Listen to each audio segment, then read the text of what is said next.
Ako si Koy, di ko tunay na pangalan. Gusto ko lang i-share ang mga kwento ng lolo ko sa akin. Ang name niya ay Berning, isang manggagamot. Ang lolo ko sa Masbate pero hindi lahat ng mga kababayan niya ginagamot niya.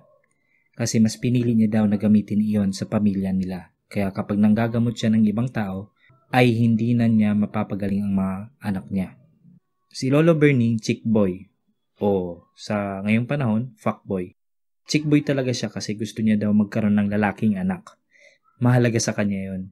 Mahalaga sa kanya na magkaroon ng lalaking anak kasi magmamana daw ng kagwapuhan. Dahil chickboy nga si Lolo, nagkaroon siya ng kasintahan na may asawa na pala. Lagi daw silang may ginagawa para magkaanak sila at umaasa siyang magkaroon ng lalaking anak. Naging usap-usapan ang relasyon nila doon sa kanilang probinsya kaya hindi nagtagal ay nalaman ng asawa ng babae. Galit na galit yung lalaki sa ginawa ng asawa niya, kaya humingi siya ng tulong sa kamag-anak niya. Gusto nitong magiganti sa ginawa ng lolo ko at pati ng asawa niya. Nagulat na lang sila mama na sumusuka daw si lolo ng mga uod. Sobrang dami daw. Sobrang dami ng uod na lumalabas sa kanya. Hindi lang niya isinusuka. Kusa na itong lumalabas sa tenga, ilong at sa puwet niya.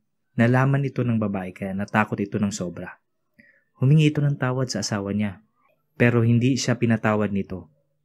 Ilang araw ang lumipas na matay yung babae dahil hindi na nakayanan ng pambabarang sa kanya. Pero si Lolo Berning buhay pa.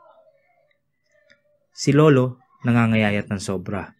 Uminom siya ng gas para mamatay daw yung mga uod, bulati at kung ano-anong insekto sa katawan niya.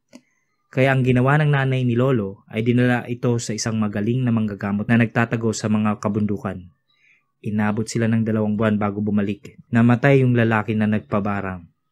Napunta sa kanya yung pambabarang niya. Si Lolo Berning, ayun, fuckboy pa rin at di na natuto sa nangyari sa kanya. Sana ma-post to. Gusto ko pa i-share ang mga kalokohan ni Lolo.